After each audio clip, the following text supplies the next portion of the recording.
Hello, good evening, and welcome to the Talkin Kop. It's Friday night. It's the weekend before, or it's a couple of days before Liverpool face Manchester City in the Premier League at Anfield in what is a massive, massive game already in this season. And I say already, Kev, but this is league game number 14. I think it's number 14. Yeah, I you know, think it's something like that's 14, the yeah. amount of that's the amount of research I've done. But Kev, before we get into players, teams, injuries, managers, whatever else comes up, as we go through this, it is a massive game, Kev. Like Man City and Liverpool are always massive games because most of the time we're fighting each other for whatever we're fighting for, Yeah. and this one feels like it could be a marker for the season, a precursor for how the rest of the season goes. It's that big, isn't it? It's huge. I mean, we're at the stage already, because of the run we've been on. We're at the stage where everyone behind us now can't afford any more slip ups. And yeah, we've built up a bit of a cushion, but at the same time, we've seen it before where a couple of results can shake confidence and you can get dragged back. So, for a multitude of reasons, for us and for them, this weekend is definitely the biggest game of the season. Um, but you say that it's always the biggest game of the season. Last 8 years, 9 years, Liverpool, Man City. Well, I suppose for the last 7 years, Liverpool, Man City, irrespective of whether Arsenal are there or not, or Man United are there or not, the yardstick is Liverpool, Man City. It's if Man City beat us or take points off us and beat us at their place, they generally go on and win the league. And credit where it's due, our record against them in the last few years is poor. They've managed to have the wood over us comprehensively, and it's also a game I think form can go out the window. I mean, I ask you, I haven't seen you on the show since before the Madrid game. Hmm. You know, when we done the post match, it was still fresh. It was like, but I watched it back the next day. That was the best I've seen us this season under Arne Slot. Well, but how did you see it? Yeah, looking back at Madrid, it's nearly the perfect performance, Kev. When you look at the opposition, and I know, look, you've had all these. It seems to be a season of narratives around Liverpool, and you just make up a Yeah, narrative around Liverpool to put Liverpool down. Whether it's they aren't really that good, or they're missing injuries, or they're out of form, or such and so. I've seen fucking nonsense from Arsenal fans saying, "Oh, Liverpool are running on adrenaline and emotion," and I seen one quote saying that Liverpool are running on adrenaline and emotion, and it reminds them of Arsenal from 2 years ago. Liverpool are nothing like Arsenal of 2 years ago, because Arsenal do run on adrenaline and emotion every fucking day of the week. I think it's the exact opposite. To be fair, I yeah, think if Liverpool were running on adrenaline and emotion, I'd be worried, because I'd be kind of going, look, we're winning games, but it's way too emotional, and it's last ditch stuff everywhere, and it's not that. For me, Kev, it's not that. And that's why I say it's nearly the perfect performance. And I have to give huge, huge credit to the players, but the manager especially. I watched that game on Wednesday night, and I'm guessing again because I'm all over the place with day, as I always am. But I watched it live. I watched it with my daughter, who was, for the last 6 months, has gone just mad into Liverpool. Is every day is in the year about players and news and different things. And she was, I suppose, as emotional as I was watching it. But then I watched it back because I do like watching games back. And for me, with that game, we came out. We're playing a really good Real Madrid side. Like, let's not beat around the bush here. that 1-11 was It very good. was it was really fucking good. Now, don't get me wrong. They're missing Rodrigo. They're missing Vinicius. They're missing I think probably a centre back, yeah, centre back, Militao, Militao, Militao. and you're looking and you're saying to yourself, are they missing Many as well? Yeah, but I don't think he would have started. Right, I okay. think that the only thing But that but they what I'm, would but have what, I'm, what Carvajal would have Yeah, so started. Carvajal is there as well, Yeah, right? But I yeah, kind of look around and say to myself, right, they're missing players, and we're missing the goalkeeper, right? Even though our goalkeeper at the minute is phenomenal, we're missing Jota. We're missing Trent. We're missing we're missing players as well. It's not like it's Yeah. a straightforward thing for Liverpool. And when I watched the game, I thought first half it was a really good game. Nearly spoiled by the referee. I'm going to be honest. He gives a couple of bookings, in particular Gravenberch, which was crazy, and then he doesn't book Modric, and you're kind of going, "Oh, this fella's a bit." It felt to me a bit like it felt a bit to me like the game against Bologna when I was at the game, and it was a bit like this referee is not seeing things the way everybody else is seeing them. But it was a kind of a feeling out process. I felt for the first half. They had a go, we had a go. That we were on the break a bit, they were on the break a bit, and not a lot was overall. Not a huge amount was happening. You know what I mean? Although it was a really intense game, but second half, I have to give huge credit to the manager because the move he makes to tell Bradley not to stay out wide as a fullback was huge because in the first half he was staying wide and he was staying a bit deeper, but what was happening was it was leaving a space in that area which he filled in the second half, where Bellingham and Modric in particular were just drifting into those spaces and then looking to link with Mbappe. So it meant then that when Bellingham and Modric could get into that space, Kanate had two things to worry about. Does he help with Mbappe or does he stick with the guy that's on the ball? And I thought Gravenberch was really good at covering spaces as well. But when they move him in their second half, Real Madrid don't know what to do because they're so used to leaving players up like Mbappe, but they're kind of going, hold on, we can't actually get the ball to him because look at the amount of times Bradley cuts out the ball from that position or wins the ball in that position. And second half, I thought we were excellent, really excellent. We give away a penalty. Robertson's poor for it. Kelleher's great saving it. Salah misses one, mishits the ball, but is excellent in getting the penalty. It's a really good goal by McAllister when you look at the amount of Real Madrid players that are around their own box at the time of that goal and where he actually starts from and finishes it to get into that space was brilliant. Great header by Gakpo. Could have been more. Courtois was brilliant. But settling down after the game, Kev, I just thought it's anything but adrenaline and emotion. And I try ignore. I do try ignore these narratives, because a lot of people are talking Liverpool down, but talking an awful lot about Liverpool, And I think it's important for, and this is only from my point of view. I think they're shocked. Yeah, I think they're a bit, and that's okay. But I think as a Liverpool fan this season, looking at it for me, I'm looking at it and I'm saying, not even about keeping our heads or not getting too emotional. Enjoy it. I think the enjoyment factor is massive, and I've said it loads of times on shows, and I'm probably boring people at this stage, but enjoying the learning experience that they're going through. And I'm not saying that Klopp didn't teach them anything, because you have to caveat everything going back to Klopp. But they're learning something new with Arne Slot. They're learning how he works. They're learning how he wants to play. He says it's very similar to Klopp. I slightly disagree with that. But once they're enjoying this, I just feel like even if they get someone bloodies their nose, they go, well, let's learn from it, and we go again. I think the Forest one really bloodied their nose, but they've learned from it, and they're unbeaten since. The sort of way. So it was really, really impressive on Wednesday night. And it wasn't like we put an awful lot of energy into it, but we controlled so much of that game, Kev. Like, when we had the ball, like there was one stage Cody Gakpo could have ran and ran and ran. He didn't. He just turned back and went, listen, we'll hold on to it. Let's hold on to it for 2 or 3 minutes, and they were so confident in themselves to say, let Real Madrid reset. We'll pick the right ball.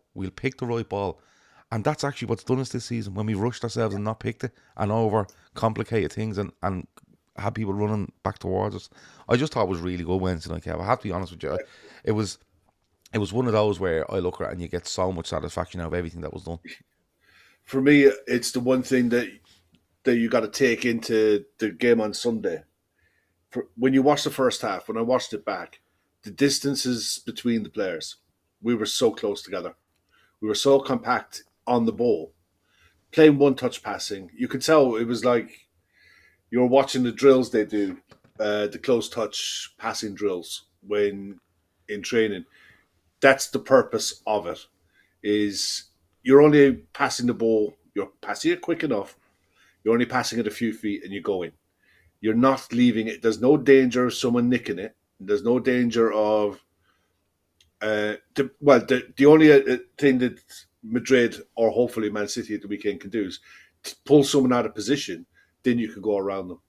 You're forcing them into making lunges and making rash decisions, thinking they can get something when it's not on. That was the difference in from me looking on as watching a slot side and watching a Klopp side is the distance between the players, the amount of risk that's been taken on the ball is dramatically reduced, and that's largely that contributes in large parts to how we're conceding less chances. We're conceding less good quality chances as opposed to the last few years, where the chances that we were giving up were gilt edged because we were trying to play too many dead, star passes, too many 15-yard passes when they were probably on, but you were giving the other side a chance to nick it. And that's, if you can take that into the Man City game, bearing in mind how Man City have been playing over the entirety of this season, because it's not just the 6 games that they haven't won in. They've been doing this. This has been on the cards all season long, and if you can keep that kind of control on the ball in the middle of the park, you can open this side up because they're not used to it. They don't like playing against it, and they don't know how to deal with it because they haven't had to deal with it. No, and it's been weird watching Man City this season. To be fair, they bring Gundogan back and they bring in I call him Savio, but people call him Savinho. I don't know. He goes by both names, I think. And they brought them in, and it's very much the same squad as last year. And the accusation you could throw at them is, look, what you've done 4 in a row. Is the hunger there to go again? I don't even think it's a case of hunger with them. I want to get into them a little bit more later. I think it's just an awful lot of miles and an awful lot of legs, Kev. And that's what I feel it is. And Rodri's a massive loss, and we'll get on to him in a bit. But just going back to Liverpool quickly, and why I emphasise the idea of enjoying things. On the other side of it, I think they're setting themselves standards here that they have to keep. And if they don't keep them, the enjoyment stops. I think they need. While they're enjoying this, I think the standards that they've set, they need to keep them to. Let's talk about I really want to talk about Curtis Jones. Right? I want to crowbar him in here wherever I can because I watched him the other night, and this is not me going, "Oh, Curtis Jones is fucking great. Yeah, these are all fucking wrong." It's not that at all. For me, Curtis Jones showed a level of maturity there the other night that I'm not saying he hadn't got it in him, but I don't think he's shown enough. And. Early in the season, even in pre-season, I was looking at him going, Curtis, you're a bit too slow on it. And you're a bit too lethargic. And you're probably a bit too cocky on the ball. And that's killing you. And where you're picking up the ball now on this side, if you're going to be like that, it is going to kill you. Like, I nearly lost me marbles when Virgil van Dijk passed it straight to one of their players in the first half. After standing on the thing for about 25 seconds, I was like, will you just move with the ball? Stop. I understand the standing still thing and waiting. But don't stand still and then move into a spot and then just pass one out there. Just go back to the goalkeeper and start again if you need to. The sort of way. And little things like that. But Curtis Jones for me the other night was one of my highlights of the game in the second half where the ball came into him and he looked one way and if Real Madrid went and he just dropped the shot and went the other way. And then 2 seconds there done the exact same to another guy and just took off of the pitch. But he did. But the thing about it was the maturity came in for me where when he broke there, it would have been very easy for him to look and go, I'm going to try to go inside and a slider will pass, or I'm going to try to hit one, or I'm going to do, I'm going to do something along them lines. But he didn't. He broke with the ball, and what did he do? He gave it out to the wing. He let his fullback go by him, and then he just dropped into the hole and went, if you need me, I'm here. And he gets it back and he plays it. And what does that do to Real Madrid? Another opposition. It tells you he can break away from you, right? Yeah. But then he can just control again from there. Control it. And I've had to run 40 yards back because this prick has gone past 2 of us. And then he's going to get the ball back and he's going to make me run around for another 90 seconds. And he's never going to lose the ball. I just thought the maturity of him was fantastic. I think loads is being said about Bradley and rightly so. But just some of the performance there tonight, I just thought so much maturity. But they look like they're learning. They look like they're enjoying it. And they're at a standard now and possibly can go a little bit more because I think there's more in this Liverpool side in certain areas. But when they go to that level, they have to stay at it. Do you know what I mean? Because if they don't stay at it, they'll have big regrets over the season come the end of it. But the signs are outstanding, and I might surprise you a little bit later about the season as coming and what I think is coming in the season, what I think is coming in this game. But Liverpool are in a fantastic spot at the minute, not just positionally within leagues and Champions Leagues. I just think in a mindset they're in a brilliant position at the minute. Yeah, I think the acid test comes at the weekend. This last 7 days has come at a heavy price. Just when you think you're getting to the parapet or getting players back, you lose 3 in a week. And they have to deal with that. And above all sides to be coming up against. Irrespective of Man City's results over recent weeks, they're creating bucket loads of chances. That Spurs game could have finished 4-4. Yeah. If, on another day, they take those chances. Spurs keeper made some heroic saves on the day. And I think every keeper that plays against Man City, irrespective of where they are and what they're doing this season, their keepers have had to play really, really well because they have been creating chances. So when you're talking about the standards, you're right, but the standards have to be maintained by the players who are going to be coming in, be that Kwanzaa, Gomez, Robertson, whoever plays in the stead of the ones who are injured now for a while, then that's the squad have to step up, because I think it's the only probably thing that you could level at Arne Slot is there is a serious lack of rotation in starting 11 in league games.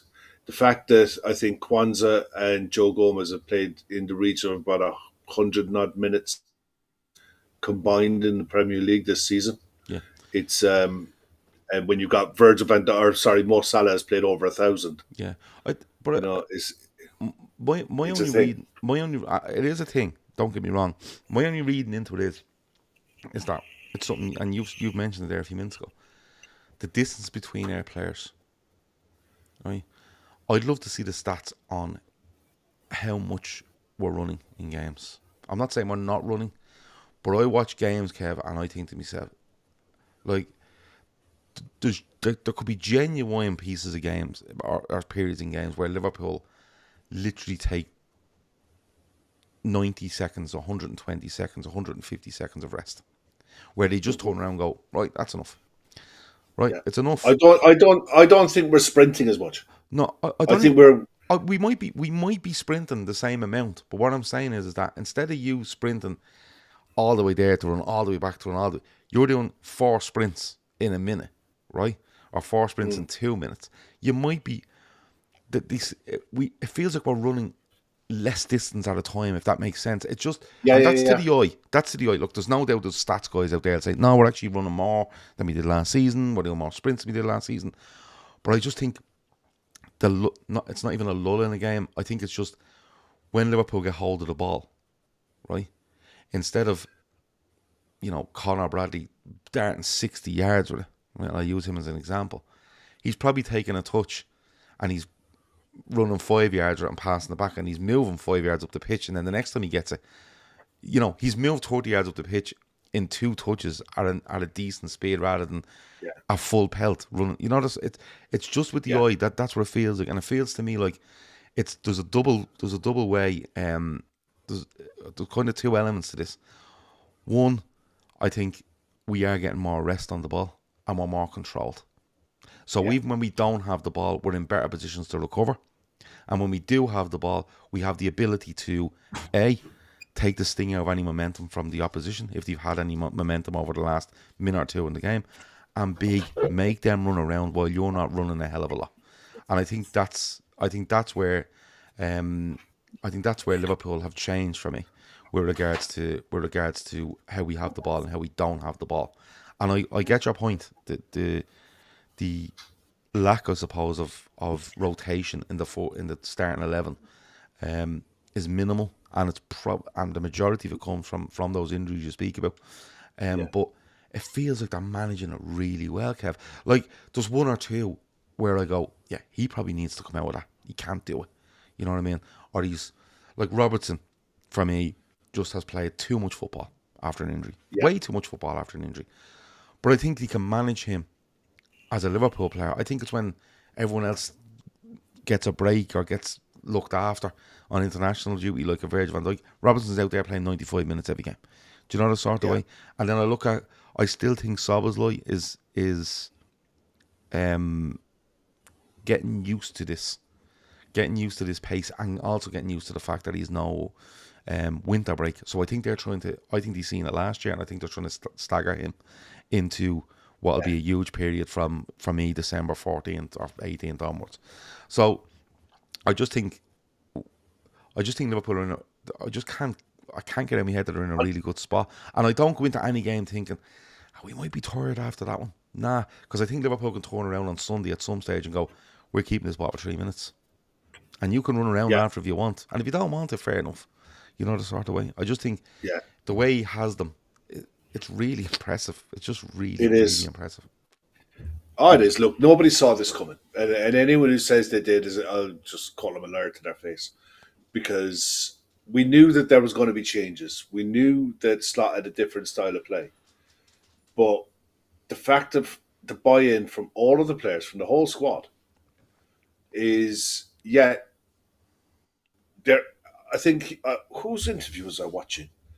I think it might have been Andy Robertson when he was doing a CBS one post match in Madrid, and he was asked about the changes, and you could tell the enthusiasm in his answer when he was talking about the positivity of embracing all of the new changes that the new coaches are bringing in, the new voices, the new analysts are looking at different things, different aspects. They're showing them different things individually. Stuff that if you have a manager who's been at the club, it's not a slight on Klopp. So, when I say this, but when you have a manager who's been at a club for a long time and the coaching staff don't change, players hear the same voices, they have the same drills. Yes, they change them up a little bit, but it's the same. It's the comfort blanket. The comfort blanket's off. And you go back, Keith was talking about it with an interview he saw with a Feyenoord fan not long ago, actually, saying that Slot will be ruthless. And when it comes time in the transfer window, you might see big names, unexpected names go because he wants to bring someone else in who suits his style better. And we might be shocked by that, but he knows what he's doing. He was going on like, we haven't seen anything of how it's going to end up like. And if it's like this now, wait until it kicks on and it's 18 months in and he's 2-3 transfer windows down. I think anything's possible with this.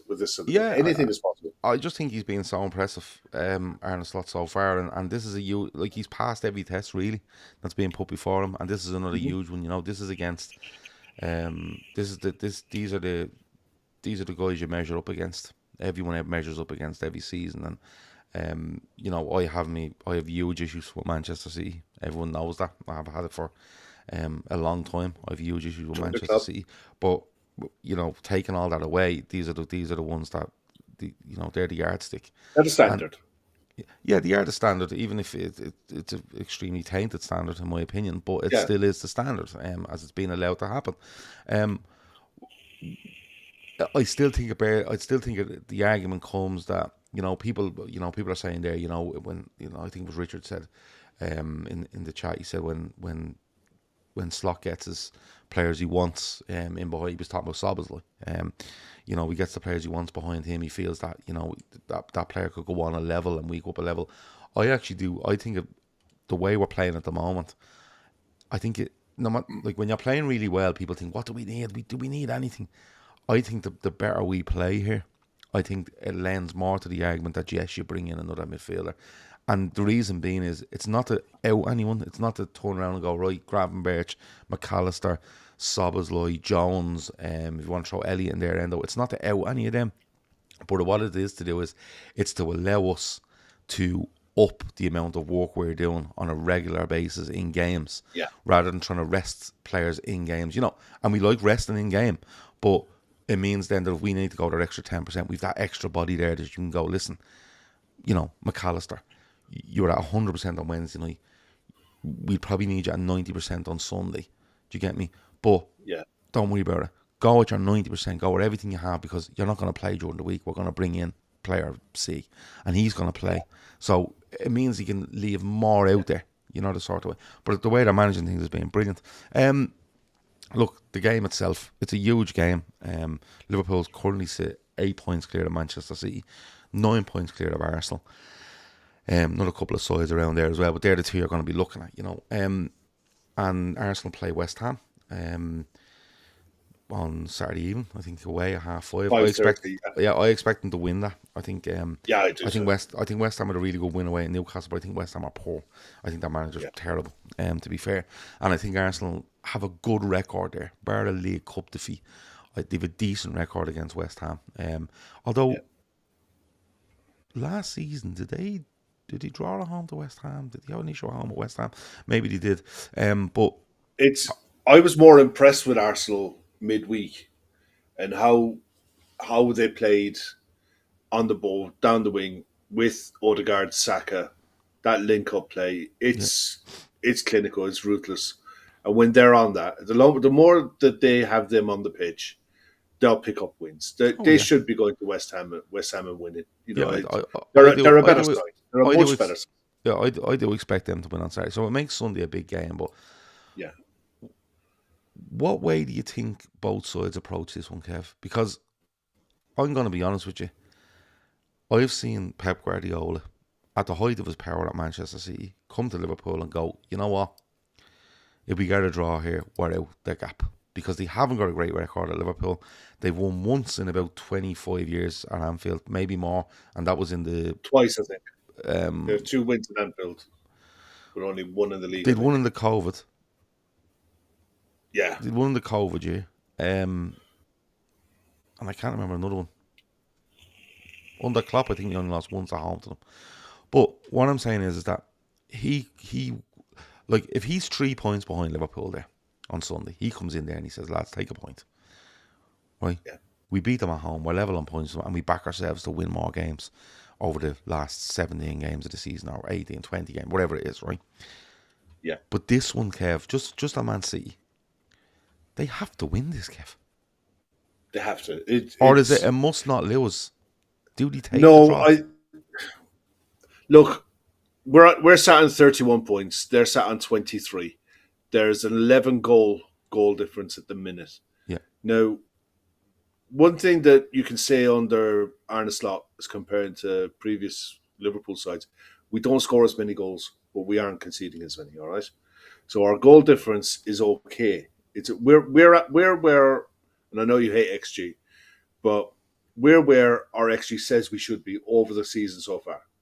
We aren't overperforming it. We aren't underperforming it. We are where we should be. Man City, strangely enough, are the same. If you look at their XG over the season, they're bang on where they're supposed to be. Chances conceded, chances scored. You could almost say that goal difference, you could look at it as an extra point. So the room for manoeuvre for the sides below us now is evaporated. It's gone. Arsenal, Chelsea, Man City, anyone else think you're chasing, cannot drop games anymore. So the games that they play against each other, one of them's losing ground on us. So for Man City, they have to pick up 6 points against us this season. And that isn't enough at the minute. They still need us to drop at least 2 games on what they achieve. So anything less than 3 points for Man City is disastrous. And they'll have that in their head. They know this. Their experience side. You know, you talked earlier about the age of the side. With age comes experience.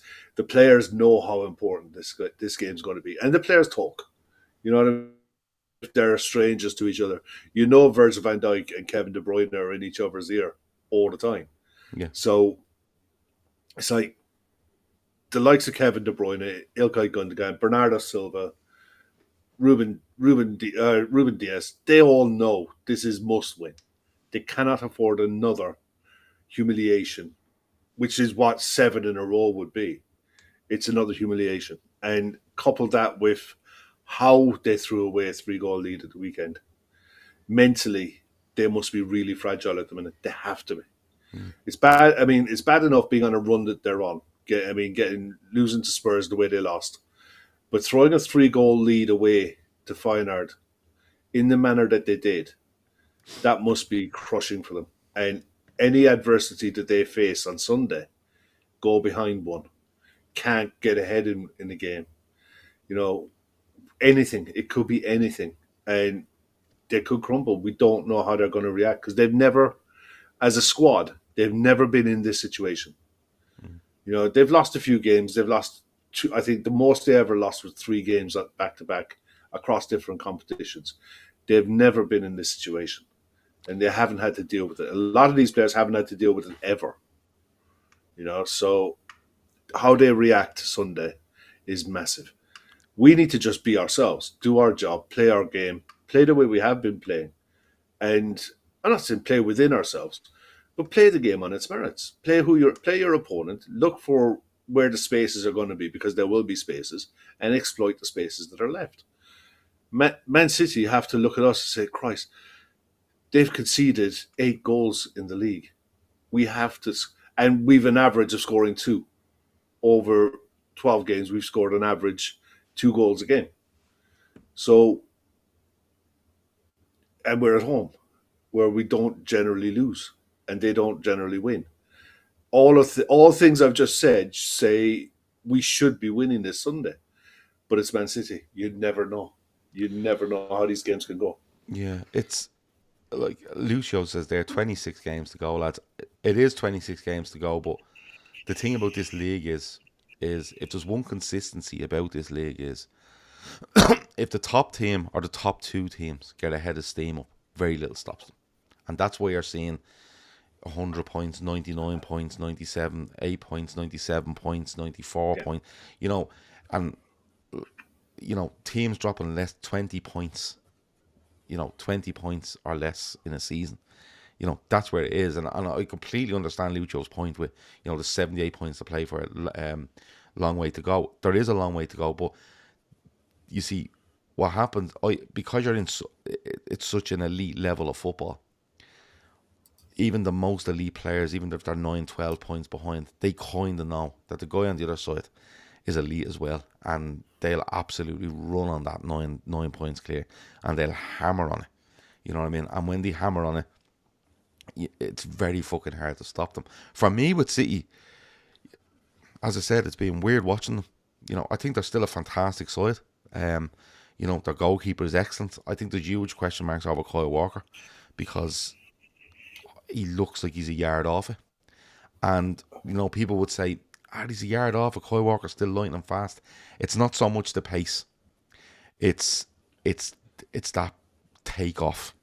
And when I don't care how fast you are, if you have a fella that, look, the incident last week for me was a killer for Kyle Walker. Timo Werner puts his head down, pushes it past Kyle. Kyle Walker asks for it. And Timo Werner, obliges and pushes it by him. And he's 4 yards past Kyle Walker before Kyle Walker, and he's running with a football. And Kyle Walker never makes that ground up. He never makes that ground up. And the problem is, if he has to go really something to make that ground up. And what happens then is, in a player's mind is, fuck, do I need to drop a yard deeper here? Do I need to get a bit tighter here? Do I have to? And then the defensive line suffers. But when you look at it, like Akanji's being brilliant for them. Ruben Diaz being excellent. Guardiola's probably been the best player of the season, but he looks a bit ropey in the last couple of games. Kevin De Bruyne comes on last Sunday or whatever it was, and Kevin De Bruyne looks like he's blown out of his arse after 10 minutes of the game. He looks, and I'm not saying the fella isn't professional or anything like that, don't get me wrong, he just doesn't look fit. It looks like they're running him. It looks like they're running him through his pre-season by playing him, and that's what it feels like. And it's telling that at 3-0 down, he's brought on with 20 minutes to go. You know what I mean? At 3-0 down, they should have went, Kev, listen, there's no point here. You could get injured, you could leave it. But they don't. They need Grealish out for, and they're missing players. But on the missing player stuff, right? And look, we're going to talk about one of Liverpool's missing, couple of missing players for Liverpool in a minute. I'll stand by this argument, and I'll stand by it for Man City, for Arsenal, and indeed for Liverpool, because Liverpool have got players out. Probably will have more by the end of the season. If you want to win a league title, Kev, you don't go through a season without having injuries. suspensions, losses of form, and being able to deal with it. And whoever deals with it best wins the league. That's my opinion, right? Yeah, And you're not wrong. I think it's a fairly watertight opinion, right? Liverpool lose players and sometimes adapt really well, sometimes don't adapt at all. Yeah. Man, that's the big thing for me with Man City. I don't think they've adapted to. I think they've nearly felt themselves like they're above having to adapt because they're missing players. When in truth, when you lose Rodri, they should be saying, lads, we have the likes. Now I know Doku's injured, but we have Doku, we've Foden, we've Haaland, we've fucking, if we can get De Bruyne back in for half an hour a game, we've Grealish. We have players that can absolutely destroy teams on the break because not only are they fast, but they're very quick thinking. And Yeah. just take your medicine for 4 or 5 weeks and go, listen, let them have a little bit more of the ball and let us then exploit the spaces because they're brilliant at it. And I think they haven't. I think they've gone out and tried to be front foot all the time, and teams have went, they've no legs in midfield. We're going to play through midfield here and we're going to hurt them. And they seem like they're a bit out at the back. And for me, I think it's a must-win game for City, but I wouldn't be surprised if Guardiola, if I was Guardiola, I'd go into Anfield on Sunday and go, don't lose. We're 8 points. Try and nick it. Well, but no. don't Like lose. what I'm thinking is, don't lose the game. If you get a 1-1 draw or a 2-1 draw or a 0-0 draw, you're 8 points behind them. But let's kind of see our way through these choppy waters at the minute. And if we can come out of it with players coming back, and you're not going to get Rodri, but if you can get other players back and you're going 8 points to drag in, they'll point to Liverpool being 12, 13 behind them 2 seasons ago. You know what I mean? Or 2 or 3 seasons ago. And they'll point at that and go, we can do what they done. You know, the sort of way. The only thing I think in Man City's head is, if it was anybody else but Liverpool. Because I think Man City look and go, if they go 11 points clear of us, it's over. Yeah. Because Liverpool will just run on momentum. And it's not adrenaline and it's not emotion. They just run on momentum. And the crowd gets up and they just go and they have this thing about them. But for me, the approach for City might be, don't lose on Sunday. But I think they have to win. I think they have to get this back to 5 points. If they don't get it back to 5 points, if it stays at 8 or goes to 11, I can't see them pulling it back against us. I simply can't. No, I can't either. I mean, look, to say it can't happen, it can. Obviously, it's happened before. But you can count on one hand the amount of times it's happened before. And they are missing arguably the best player of the last 2 years in the world. Rodri is the linchpin of that side. Rodri is the kind of player who allows Man City to play the way Pep wants to play because he's so good at reading the play, intercepting the ball. I watched a video of it was just a camera that was on him, and he was talking it through what he was thinking and what he was doing with someone else. And it was like his head was on a swivel all the time. He sees everything around him. You go back to Prime Busquets, that's what he was like. You know, the absolute best number sixes in the world run sides. And he is that, without a question. And he facilitates the likes of Kevin De Bruyne to be able to play at 75% fitness. He allows Bernardo Silva to have the freedom of the pitch.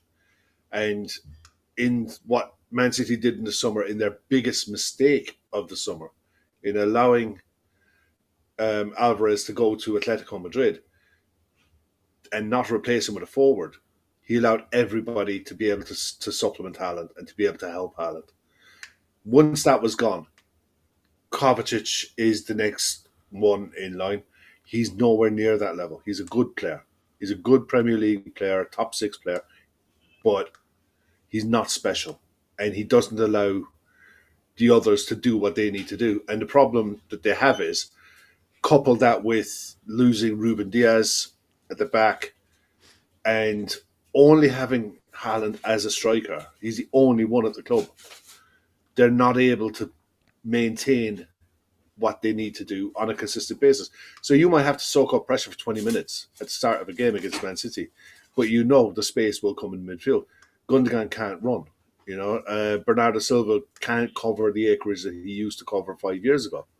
So you factor all of this up. Sides have realised very quickly you survive for the first 20 minutes, half an hour, and then you exploit the space. Every side in the Premier League has runners in midfield. Every single side has wingers that are quick. And they've all looked at how City are playing and how easy it was for sides to get at them and to get Man City of the last few years don't give up this many chances. And they don't give up this many quality chances either. So even if they come and get a result against us, they're not showing anything this season to show that they had the ability to be consistent, to maintain the levels that they have been used to over previous years. And that's the difference between us and everyone else so far this season. We've maintained a consistency in results. Not so much performances, because we've had a few ropey performances, but our results have been absolutely consistent. Yeah. We've been picking up wins when we've played badly. We've been securing wins and comfortable in wins when we've been good. And then you get a night like Madrid that shows you what's possible. And if you can back that up against the Man City side and go more points clear, that will send shivers down the spine of everyone else chasing. Yeah. Other sides will look at that and start thinking, okay, first is gone. We're looking at 2, 3, and 4. Can we now jump above City and make them sweat? That's how it could play out. Yeah, it's interesting because, like, looking from a Liverpool point of view, Liverpool have picked up 2 injuries this week. Conor Bradley. I don't think there's been an update on Conor Bradley. I might be wrong. I know Ivo Konate, it looks like 5 or 6 weeks. He has taken to social media to say he's very frustrated at the injury. Literally the last second of the game. But he said he's going to work as hard as he possibly can to get back. And when he gets back, he's going to come back as strong as he possibly can. It was very, very, very, very unfortunate as to what happened to him. But this is case in point, Kev. This is where, like, Liverpool have picked up 2 injuries this week. They have a right back that's only coming back from an injury in Trent. We have another one that's gone out injured. We have a centre half now that's gone down for 5 to 6 weeks. We have Jota out. We have Alisson out, and there's somebody else in there definitely out as well. Costas. Say again. Costas Tsimikas. We have Chiesa that hasn't come into the squad yet. We've got Harvey Elliott who broke a foot or fractured a foot. So we've got loads going on, but there's not an awful lot made of that. Whereas if it was other clubs, you know who they are, everything would be a fucking week-long documentary on it. Panorama would be doing something on it. But I don't like bringing that up because I like to see, right, what are the solutions. It's unfortunate for Konate, but I think now is the time for Joe. I think it might be Joe Gomez where it's time for him to step up, and Kwanzaa is ready to go as well. There is concern over Robertson because he's playing a lot of games, but I think he's okay. I think he'll be managed by Liverpool. I think it's okay. I think it's the international stuff that's killing them. But Liverpool going into this, for me, I don't think they should make it. I don't think they should try make it as big as people think it is. I think Liverpool should continue on their merry way here of going into games and going, let's go, let's play our game. If it's not going right, let's learn from it, let's adjust, and let's win the game. And I think Liverpool it's a really fucking tough game. It could go anyway. It could genuinely go anyway because let's not talk as if Man City don't have 11 really good footballers on the pitch on Sunday at 4 o'clock. But for me, with everything going on around it, the way City are playing, the results they're getting, that one on Tuesday would have killed them. I think it's a real opportunity for Liverpool to lay down another marker. And I think it's a real opportunity for Liverpool fans on that ground to lay down another marker and keep their good run of form going, if that's okay to say, because I think the stadium's been excellent for the last half dozen games anyway. And I just think, don't make too much of it. Don't overthink it. That's what I want Liverpool to do. Not overthink it. Go and play it. If Joe Gomez has to come in a centre half, he's played loads of centre half with Virgil van Dijk. He's played against, Man City loads of times. Jarell Quansah plays against Man City last season with Virgil van Dijk. In that game when we beat them 1-0, I think it is last season. It's absolutely okay. I understand people going, we're down to so many bodies. We are, but there's more coming back. They're coming back. They'll be steadily back. It's all about us managing games. And I think that's where Liverpool should approach it. Go and play our game. And whatever happens, happens. If you draw, you draw. If you win, brilliant. If you lose the game, look, you take it on the chin. That's what happens. You're not going to go the season beating every team in the top 6 or unbeaten against every team in the top 6. But Jono says there they should be smelling blood, and I agree with him. I think Yeah. I'd love to put one on City in the first 15 minutes and go, right, you're 1-0 down there. What are you going to do? I think Kwanzaa starts, right? And I think Kwanzaa starts if Bradley wasn't injured and Costas wasn't injured. I think Gomez starts. Right. I think the problem you've got now is you've got 2 fullbacks. We've got 3 fit fullbacks at the club, but one of them's only coming back, and Joe Gomez will have to be used to cover both because they can't play every game, and the games are going to start coming thick and fast now. There's no more international breaks. There's 3 games a week for the foreseeable future, and this is almost like a case of Slot's going to have to learn how to manage the squad as well, because all of this is still new to him with the volume of fixtures. They don't have this volume of fixtures in the Netherlands, so this is the first time him and his coaching staff are coming up against this as well. So it's literally they have to be metronomic about this. So okay, we're playing Man City this weekend, a huge game. Analyze it, give your team talk to the players, tell them how you want to play. Players go and play, forget about it. Come in Monday, session, prepare for the next game, and that's how they have to be about it. They almost have to be very very clinical about how we approach games now. Love to see us go at City early, get the crowd right up, but I don't think we will. I think we'll see how City want to play, and that's how we've pretty much played most games. I thought we started the Madrid game really well. Darwin had a really good chance early on, pulled a good save off Courtois. I think that's how we'll approach it. If the space is there to exploit, we'll exploit it. But it's going to be first 20 minutes, keep the door closed. And the more the pressure builds on City, then you have to do something. You have to do something different because you can't get through. Haaland can't get the 2 or 3 good chances a game that he normally gets. Just going back to City, and it's probably it'll mirror Liverpool's approach, or it'll have some sort of talk on Liverpool's approach. Do City look to come and get out of these blocks early? Because a lot of people in the chat there are mentioning City's lack of running power. I think my apologies. Sorry, in the same comment that John was talking about smelling blood, he says we kind of need an old school Klopp type performance. City cannot cope with teams who can run. They look old, slow, and they're brittle, in his opinion. So do City come out here and go, lads, the longer this goes on and the more tempo gets to it and the longer the game goes on, we don't feel that we can keep up with this in a running sense, and we don't feel we have the players off the bench to affect it as much as probably they do. Do City look to come out of the traps quick here, get a goal, and then go, right, Massively. We're going to put it all down to defend, and if we can hit them on the break, so be it. Massively. They have to. It's the one thing that they do have. They have a striker who, if he gets good chances, will put them away. Yeah. They have quick wingers. In Phil Foden, on his day, they have the best player in the league. On his day, he is technically brilliant. When we first saw him coming onto the scene, we all said, this kid's going to be a fucking nightmare for a decade.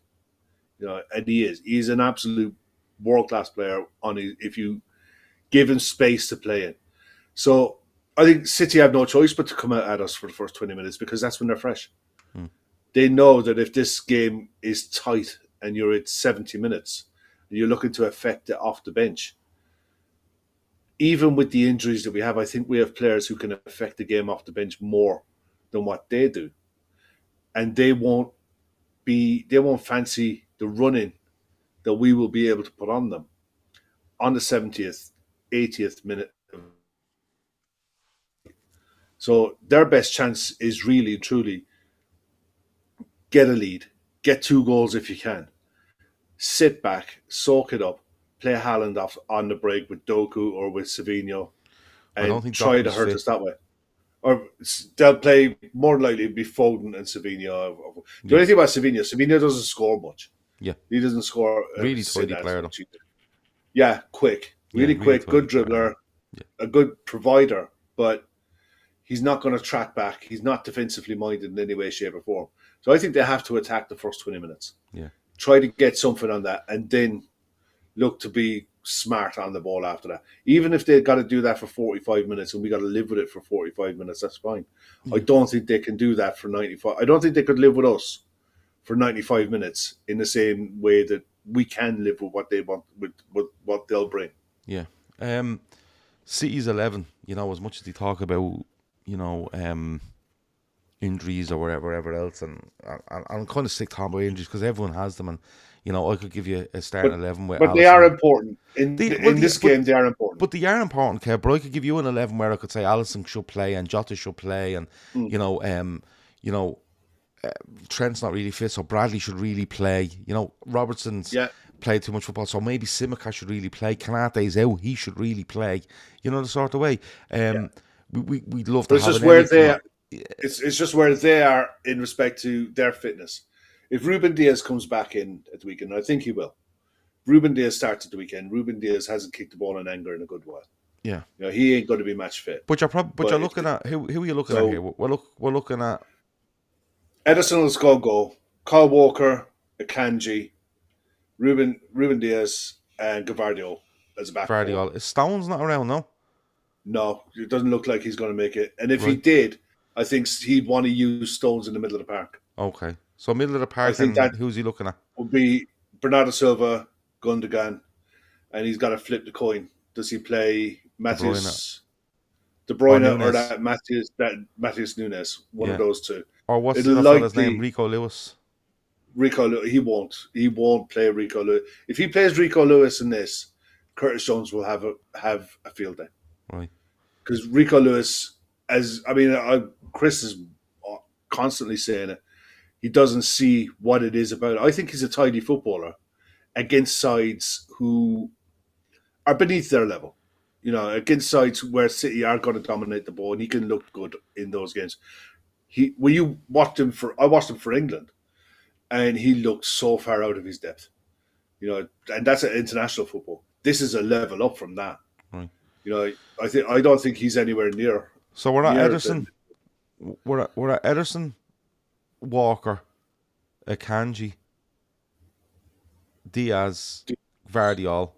Yeah. And then you're looking at Gundogan, Bernardo Silva. More than likely De Bruyne. I think he'll have to risk De Bruyne, even if you can get an hour out of him. So De Bruyne, and then he's looking at a front three of Grealish, Foden, Haaland. Grealish, Foden, Haaland, or maybe the other option he could do is drop Foden into midfield 8.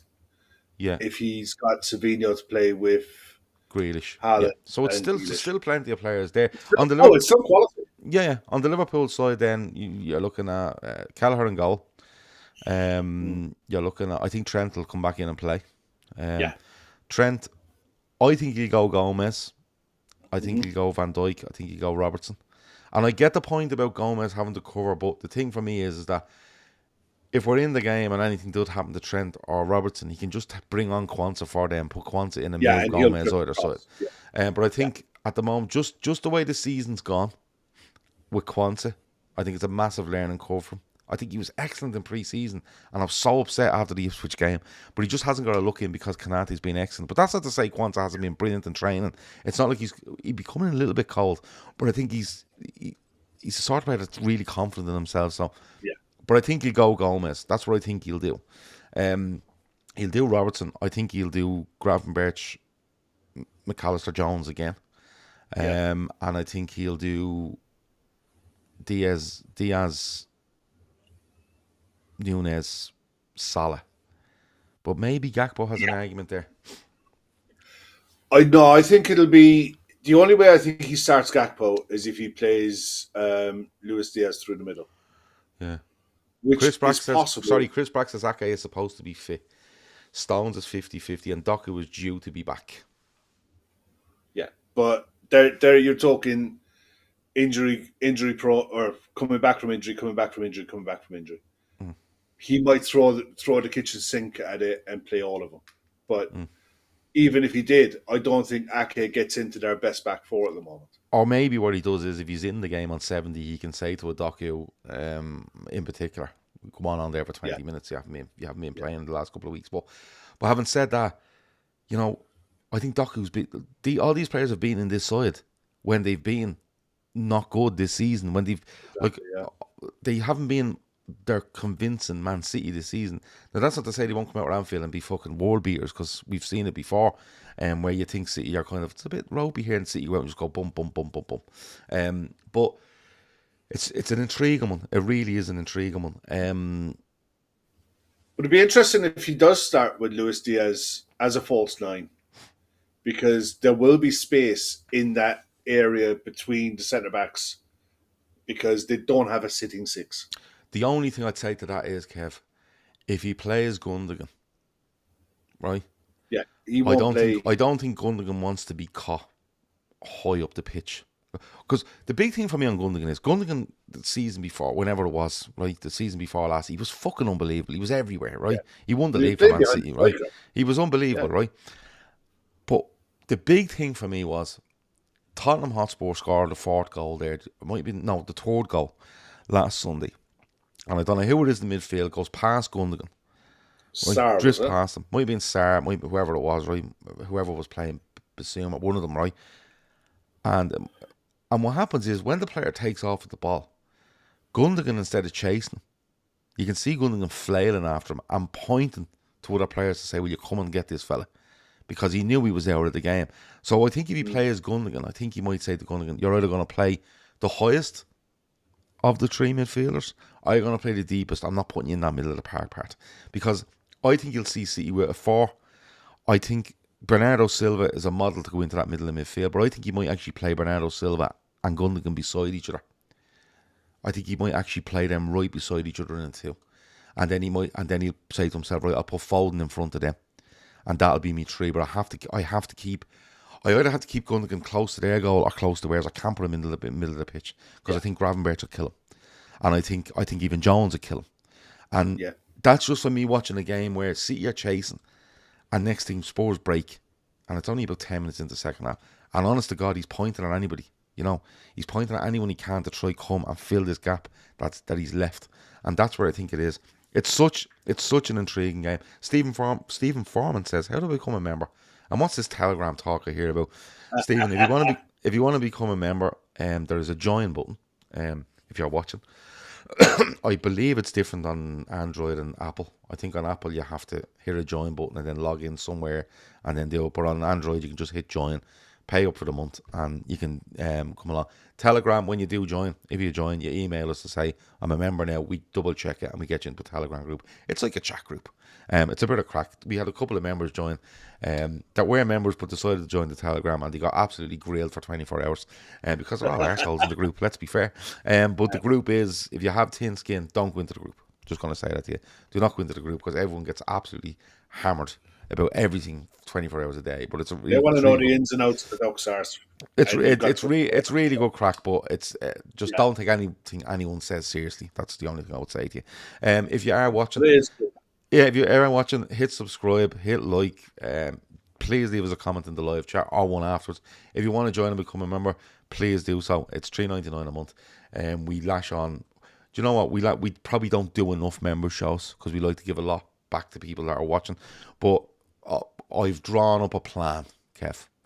I've drawn up a plan starting on Monday, which will give more back to the members in terms of shows, but it will also give an awful lot more to people that follow us on the likes of TikTok, on the likes of YouTube Shorts and stuff. I've drawn up a plan, and we're hoping to put it in place from Monday. So you're going to see probably a little bit more of the Talkin Kop from Monday, with regards to stuff throughout the day and little bonus bits here and there. So there you go. Jono says, we cannot let Arsenal win this league. Absolutely delusional fan base. Seeing their fans say their win over Sporting, who just lost their manager, was better than us destroying Real Madrid. Yeah, I seen that from what's his name? Off Arsenal Fan TV. Yeah, Robbie, who did say that. But listen, there's two things to that. He either believes it, and fair enough, or he doesn't, and he's got all of you to interact, which is the game. Yeah. And that's probably the game. Exactly. But whatever way it was, the best of luck to him. I have no fucking interest in what him or any other fan of any other team has to say about us, to be fair. But Kev, prediction. before I rush us through the last question of the night, prediction. 2-0 Liverpool. Salah and Darwin to score. I think Darwin's been threatening for the last few games that he's played. Yeah. And Courtois made a really good save early against Madrid. 2 good saves he makes against them. Yeah. And I just think I think he's borderline about to get. Darwin's a streaky striker. And I think he's borderline ready to go on one. Right, here's my take on Darwin Núñez. I fucking love him. Right? Yeah. I'll stand up from and listen, I don't die on hills. I don't go down hills and go, I don't care. He's fucking brilliant or he's fucking shit and I'm just going to keep saying until he leaves the club. I'm not that person. But I'm verging on it with Darwin Núñez because... Desperate for him. I'm not even... I watched him the other night, Kev, and I think it's a brilliant save from Courtois early. Gets down so well, right? And from what's a really good attempt. Let's be fair. And it's a really good build-up. You know, it's a really good run. He makes everything else. The one that falls in the box, he's going after it. Courtois out with like a fucking light. Where else he meant to put the ball? He's brilliant. Yeah, exactly. But his walk rate the other night, running defenders into channels, challenging, like he loses the head a little bit and you're worrying, Jesus Christ, this fella's going to get sent off. But I think I'm nearly fucking tempted not to say this because people go, that's a fucking excuse for him. But it's not. We're talking about learning on the job here, and I think he's one of the main ones that's learning on the job. Because if you look at the amount of chances we actually made for a centre forward, it's not that many. Nope. It's actually not that many, right? But you have to take the chances when they come, and he's being guilty of not taking some chances, okay? That's absolutely fine, and I'm never going to argue that point because it's right in front of you that he's had chances and hasn't taken them. But I think he's learning more and more about the link-up play, little positions to take up when we have the ball and when we don't, and I think it's progressing nicely. If he can add some goals, brilliant. But when I look at Jota in the team, I think Jota only has 3 goals this season. But Jota feels like, oh Jesus, Jota's out of the team because Jota's working so hard for the team and linking stuff up as well. So I think I really want Darwin to do well. And as we say on a Sunday night, and I'm going to say it on a Friday night, the thoughts of Darwin Núñez scoring and a 2-0 win here does make you horny. There's no doubt about it, right? 100%. I think it's a score draw. Mm-hmm. I think it's a score draw, and I can't decide between 1-1 and 2-1. Because 2-1 would be a cracker. It would be an absolute cracker, but I keep going back to what City approach is here, and I think City go for broke. I listen, if this was Man City going up, and no disrespect to Arsenal or Chelsea or anybody, if Man City were going to the Emirates or Stamford Bridge 8 points behind, I think they'd turn around and they'd say to themselves, take the draw. Yeah. I think we'll beat them at home. It'll bring it down to 5. We only need them to slip up one more time and we're on their necks. You know, like City be looking at it going, right, it's Christmas period. We're 8 behind. We have to beat them at home. That gets us down to 5. Christmas period is horrible. We need to be really good through it. If they falter once, we're down. We're down to 5 points, 3 points, and we're on their neck for the second half of the season. But not with Liverpool. The mentality of Liverpool is different. They know how Liverpool work, and they know when Liverpool get a head of steam up, the world's their oyster. And even with a new manager, the world's their oyster because it actually affects them less because it's a new manager, I think. Because I think the enjoyment they're getting, the new experience, it all feels new, fresh, and we're fucking having a great time here. For a lot of these players, it is.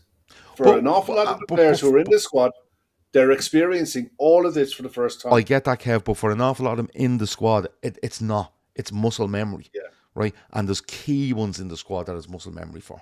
Oh yeah, you know that side of it. And I think the factor it's fresh and stuff like that, even if you get, like I said, you get your nose bloodied somewhere, I think Slot has been so measured in what he's done. He hasn't talked them up and went, yeah, we're fucking great.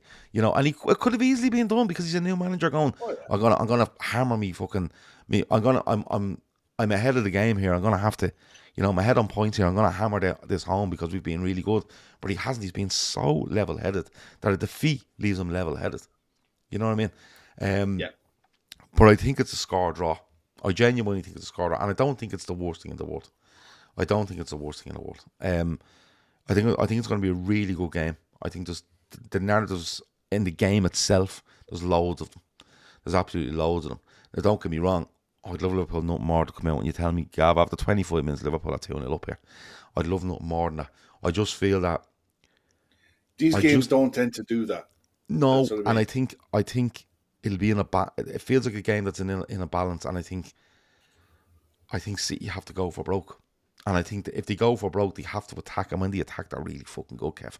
But when they attack, it means they have to defend it away. And I don't think they're the best at that. That's why I see goals. That's why I see goals. Yeah. Let's see how it is. Last question, Kev. Go on. And this is what I'm throwing at you, and it's probably not fair to throw at you, right? Mm-hmm.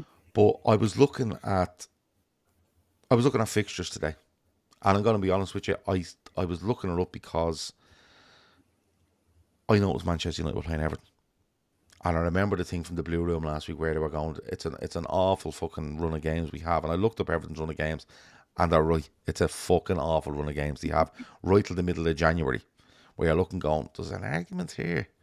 They might pick up less than 6 points between now and the middle of January, right? There is an argument on that because the run is madness. But Liverpool have a run of Newcastle away, Everton away.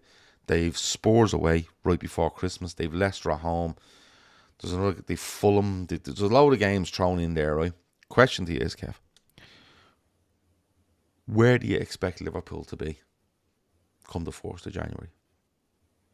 Come the 1st of January, I expect us to be top of the table. Okay. And I expect us to have a double-digit lead at the top of the table as well. Right. Because now you expect it's not that. I expect that. It's not, and it's not an arrogance in saying that. It's literally a case of I see how consistent we are, and how inconsistent everyone else is. And when you look at the Premier League table, like tonight's fixture, Brighton, Southampton finished it. Yeah, finished 1-1. Apparently, there was a 7-minute VAR review. I gotta see this.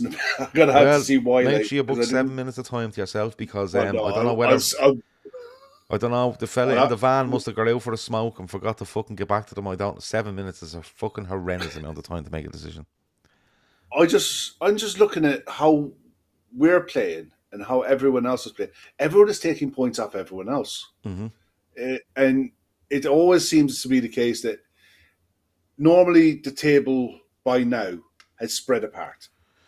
You know, you're usually seeing the gaps. You might see the top 5 or 6. You see 1 and 2, and then you see maybe a break, 4, 5, 3 6, and 4, 5, and then a bit of a break, and then 6 to 10, and then the rest.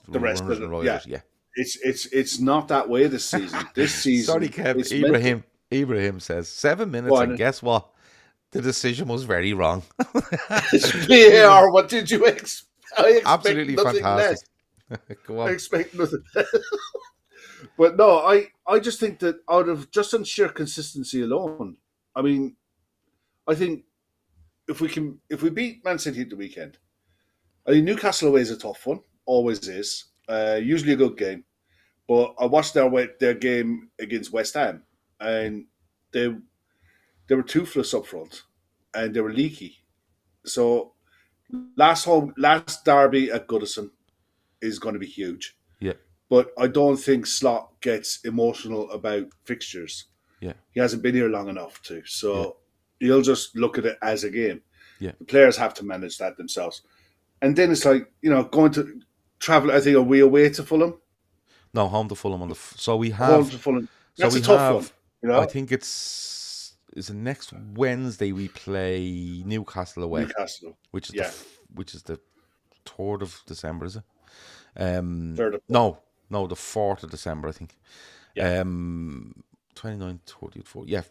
Yeah, the 4th. And then 3 days later, early kickoff, I think, against Everton, which would be the 7th. And then the following Saturday, we play Fulham at home. Then we're away to Southampton, the League Cup on the 18th. Away to Spurs on the 22nd. Home to Leicester on the 26th. And then I can't remember who we're away to between Is it Leicester? Boxing Day, Stevens' Day. No, Leicester at home on the 26th. Sorry. Yeah. And then I don't know Van who we have. Nistelrooy's after taking over Yeah, there. I don't know who we have between the 26th and New Year. There's obviously an I away don't game in either. there somewhere. Yeah. But I mean, I'm trying to think who we haven't played. To be honest with you, Kev. yeah, I think you have to be honest and just say, look, it's not an arrogance thing by saying I think we'll have a double-digit lead by then. The only reason I say that is because I think we'll consistently just knock off 3 points. I fully expect us to be out of the League Cup against Southampton away, purely and simply because that's the one game in the middle of all the chaos where you're either going to bring in players who need minutes or rest a large portion of the Yeah. squad. I don't, but And I think that's a given. I wouldn't be saying I fully expect to go out because I think Southampton are in that bit of an issue where they're going into a busy Christmas and they're not cut adrift. Do you know what I mean? Like if No, Southampton were sitting on 3 points and say 17th in the league, we're on 11 points. You're going, they're 8 points yeah, off the fucking. They're fucked. But I don't think it is, Kev. I think they might be no, it isn't. 3 or 4 points of safety. You know, Yeah, and so they be looking at that League Cup game going, lads, we have a game on the fucking 22nd and the 26th and the 29th and the 2nd. We need our other players. So I think it'll be one of those where I know it's a League Cup quarter final, but it feels an awful lot like that'll be two largely second teams, string sides, and whoever well, wins, fair play. that's whatever. Yeah, Yeah, yeah, whatever happens. But I just can see us looking at that game as the reset for the next block of fixtures before the third round of the FA Cup. I mean, this weekend coming up now is the second round of the FA Cup. yeah. You know, and it's like, so if you look at this block of fixtures up to the League Cup quarter final, and then the next block of fixtures up to the third round of the FA Cup. That's how he's going to break this down. Yeah, sorry, I just got the fixtures up there to help us, right? So we have City at home, Newcastle away on Wednesday. The Saturday early kickoff is Everton away. Then we go away to Girona on the Tuesday. Then we have Fulham on the following Saturday. Then we have the Southampton game, away to Spurs on the 22nd, home to Leicester on the 26th, away to West Ham on the 29th, home to Manchester United then on the 5th of January. Yeah, I mean... And then I'm presuming they're putting the FA Cup in somewhere, so there's probably a league game. Like, there's no weekend there that has... Oh, no, there is. There's the weekend of the 11th, 12th and 13th. That must be the third round of the FA Cup. More than likely. So... You expect us to be top of the league? I expect us to be top of the league at that stage. Right. I probably phrased the question wrong. You expect to be top of the league, double-digit lead, right? Yeah. I'm looking, and that's fine because I look around and I think to myself, I think we can beat Man City. Although I've said a draw, but I think it's very possible we could beat them. The Newcastle one, you never know what you're going to get. They got a head of steam up there that they're a cunt to play against, right? The Everton thing, I think people are playing down too much. The last derby at Goodison is going to be off the wall, Matt, I think, right? Yeah. I don't know. I don't care how bad Everton are. They'll come out like fucking lunatics in that one, right? So you have to be careful. That's the game you hope you get players that come out of that healthy. Yeah, and the thing for me is that I think Slot maybe does go in and go, listen, these aren't very good. They're going to be all fucking blah, blah, blah, but listen, just go in and beat them. And I think Liverpool should beat them because I think Everton are poor. The Girona one, I think you might see a bit of a rest in. You have Fulham. I think you can go and beat Fulham. You have the Southampton one. Then you've got Spurs, you've got Leicester, you've got West Ham. And Spurs, you don't know what you're going to get. They win at Man City last week. They lost to Ipswich 2 weeks ago. So you don't know what you're going to get with them. I think Spurs looked really good against City, but I thought City were abysmal after the first 10 minutes. That's my view on it. That's what you expect. Right, what that's what you expect from Liverpool. What would you accept going into the first January? A lead with at least a game advantage over the side in second. So at least a 4-point gap to the side that was in second. You would accept that? That would be I'd accept. I'd take that into the second half of the season. Okay, I think that's extremely fair. I think that's worst case scenario. In truth, yeah, but that's one way you're looking. You're going, yeah, but you know this can happen, that can happen. I get you.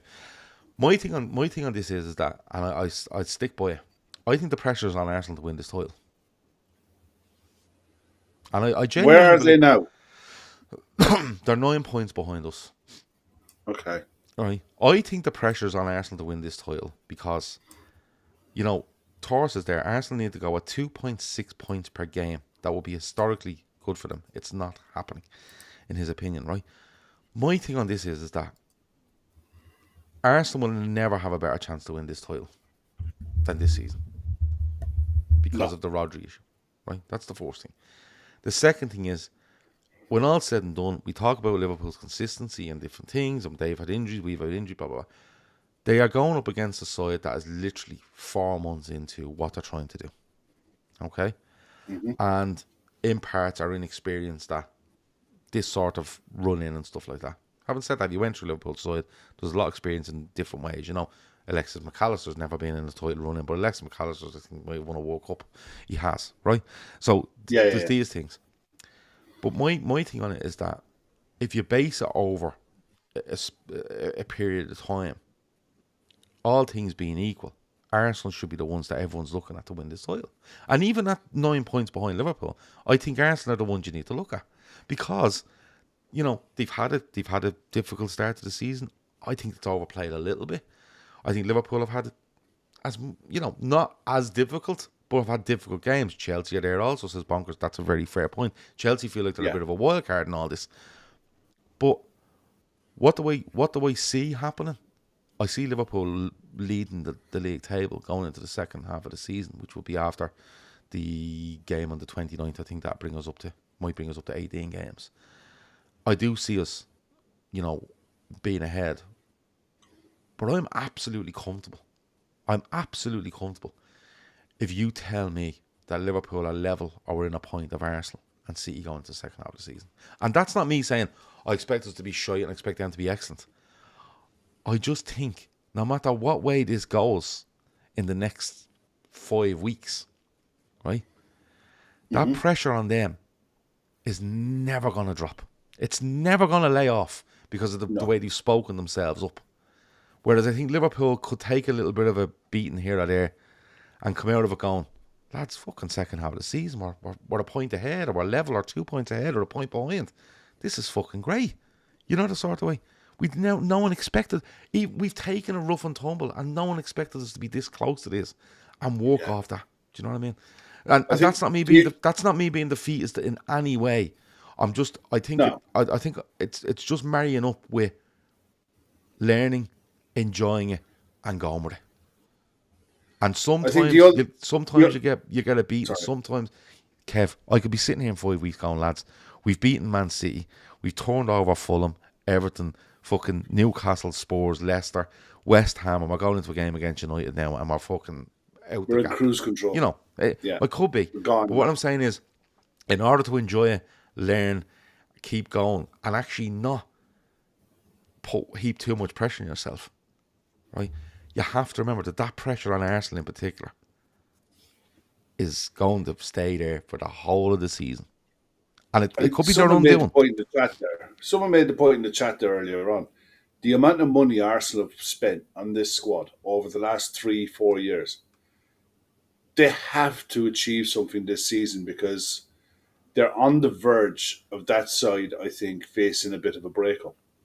Because they can't maintain the level of spending that they're at the minute and keep that squad together. Yeah. You know, every summer they're adding 100, 120, 130 million pounds, and they're running out of youth players to be able to sell. You know, it's the only other side that's in this at the minute that you look at, and they are an unknown quantity, is Chelsea. You know, because Chelsea are, I think, overachieving and where everyone thought they'd be. I don't think anyone had them level pegging with Arsenal and Man City at this point in the season. No, it's a case that those Chelsea and Man City have dropped down a bit of a level. Chelsea have come up, but they are where they are now, and they are where they are now in merit. They're identical points with Arsenal, same number of wins, draws, losses, same goal difference, everything. You know, and they've spent a shed load of money, but they're also a very young squad who are completely inexperienced in any of this and are all doing this for the first time. Yeah. With a brand new manager trying to bring his style of play into it as well. So they're an unknown quantity in all of this. Are those two capable of chasing us down where we are in the form that we're in at the moment? No, they're not. They're Yeah. just simply not. Yeah, and I think So it's probably, like, you bring up a good point there. It's probably a fair point to look at. And when Arsenal say, "Oh, we'll do this and we'll do that," and you're kind of looking, going, "Yeah, but Chelsea were appalling last season. They've a new manager as well, and you're level with them." So it's not like, you're way ahead of your Chelseas and your Man United and your Spurs, and you're level with City, and we just happen to be a fluke. It's not really that, is it? no, Like, Chelsea lost on the first day of the season to Man City. They've lost to them. Do you know what I mean? They've played Arsenal, haven't yeah, they? They've played yeah, Arsenal. they have it. They've drawn there. So there's an awful lot to be said for what when you marry them up as to, okay, you might be able to go up in trajectory, but when you're looking around the teams around you, Are are you you good doing? enough to see the other side of it? Is you reeled off our fixtures there. If you went and reeled off Man City's fixtures, Chelsea's fixtures, Arsenal, Spurs, and I bet you some of them still have to play each other. So there's natural gaps going to come in the table anyway. Yeah, But as long as we keep winning the games that we're expected to win, I mean, it's an old adage. You beat, the bottom 10 sides home and away. That's 60 points in the bag straight away. yeah. You only got to pick up another 30 points off the other 9 sides. We're way ahead of that target already. Well, see, the thing is, how many points have we got? We're on 31 with 12. We're on 31 points. from a possible 36. We've 26 games left. Yeah. If Liverpool won 18 of them games, they'd be on 86 points. Yeah. And I think 86 points might win it this season. I think it could, because of where everyone else is now. Yeah, and everyone's tracking upwards a little bit. Or the people around you Yeah. that you'd expect to stand still are tracking upwards slightly. The big thing for me in all of this is, if Liverpool go and beat Man City on Sunday, right, and put 11 points on City and still 9 on Arsenal, if Arsenal drop points before Liverpool, whatever that happens, Yeah. I think they're done as well. Yeah. I mean, I said this a few weeks ago. I think they're done now, purely and simply because I don't think that Arsenal side is good enough to put the kind of run that was being talked about earlier together. I don't think they're good enough to average 2.6 points per game from now until the end of the season. Yeah. To try to put anything on where we are. And that's not to say they might not get close. I just don't think that squad is at that level. And Yeah. we saw the damage that was done in just losing Odegaard. Yeah. They lost Odegaard for a month. You go and lose. I know he's a frustrating player, but you take a Kai Havertz out of that situation. That means everyone else has to step up. You lose Bukayo Saka for a couple of weeks. Do you know what I mean? A point wrong there. It would leave us on 85 points. Thanks, Avo. Avo Yeah. says good sums, Gav. Sorry. 54 plus 31, of course, is 85. But I think 85. I think you have a real chance this season on 85 points. Like, considering this, Arsenal are currently on 22 points for the season, right? 22, yeah. Right. If they win every game, they get 100 points. Yeah. Every single game they have to win to get 100 points. Now, if you lose two and draw 3, right? Which is likely. You've dropped 12 points. That gives you 88 points. Exactly. I think if you hit 90 points this season, you win. Yeah. And the way things are, Liverpool need 59 points. 59 points. So you can imagine the 18 wins. From 78. Yeah, Which means imagine you can lose, the 18 wins, 4 or 5 draws. which means you can drop 19 points between now and the end of the season. Which is wait for it, 5 defeats and 2 draws. Yeah. And that's why I understand people's optimism, But I think in my mind I'm on this kind of, I'm on this thing where what I say isn't going to put pressure on Liverpool Football Club, right? Our players, like, none of them fucking listen to me. I'm just a fucking idiot talking about football. It's a mental thing that we've It's a got mental to. thing for me to say, if I can, not, I can't affect it, but if I want Liverpool to enjoy themselves and learn from it, and, you know, it's all breezy and it's all good, I think I have to be the same, don't I? I should be the same, and that's where I am on it. I'm kind of going, where it'll be, will be, lads. You know, so I'm at the stage at the minute where it's every game. You just look at every game in isolation. Not so because we always look at it with the lineups and stuff. Okay, if you rest this guy here, he'd be fresher for this. But the players will look at it. Okay, it's Man City next. That game, chalk it off. Next, Newcastle, chalk that off. And next and next. I think it's probably the best thing that Klopp ever instilled on this squad was every game on it. You know, just one game at a time. yeah. And chalk them off and just mark them off. It's like a tick box at the end of the season. You know, you look back at it and you go, oh, that was the run we won. Da, da, da. I don't remember that. I just remember that game. And they'll chalk it off that way. That's the way they'll approach it. Yeah. Right, well, listen, we're meant to do an hour. We're now an hour and 25 minutes in. So we better get out of here. With regards to shows, we will be live from about 6:15 on Sunday. What time is that game kicking off? Actually, 4:30, isn't it? Half three. I think it might be. I think it might be 4:00 this Sunday. To be honest, I'll just double check there. I always remember it being 4. It is 4:00. Yeah, it is 4. It is 4 I was right. this That's right. 6:00/6:15 on Sunday. We will have instant match reaction. I think Kev, Chris, Ashley, and Matt are all available for that.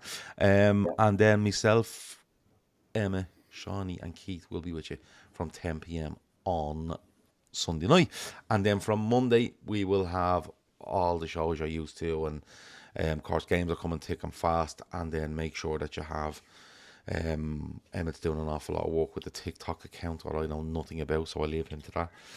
Kev's having a look at the Blue Sky for us, Chris is looking after Twitter for us, and I'm going to go and look at doing more video stuff and getting it out there for you. So we will be doing that from Monday. So set all your fucking notifications on, let your phone absolutely hop off the table, because we're acting the MAGA putting loads of stuff out. But if you want more stuff, just tell us what you want and we'll try our best. That's how we roll. Thanks a million to Kev. Thanks a million to myself. Thanks a million to Football Prizes, who help us out on this channel. Their latest offer is there. It closes on Monday. There's very few tickets left. The link is in the description, and also our charities. Link is in the description if you feel. Do you know what? If you feel like donating for Christmas, go and donate to them. The link is in the description for both their charities. And people do say super chats. Nah, don't be doing super chats. Tell you what to do. If you want to do a super chat or you want to do something like that, do you know what to do? Gift a few memberships. Give them for a month. Let people watch them. Let people watch the stuff for a month and let them decide. And that'd be a nice thing to do for people as well. That has been the Talkin Kop for Friday night. That's been our Liverpool versus Man City preview and a big chat around what's going to happen between now and Christmas. We will talk to you very soon. Over and out.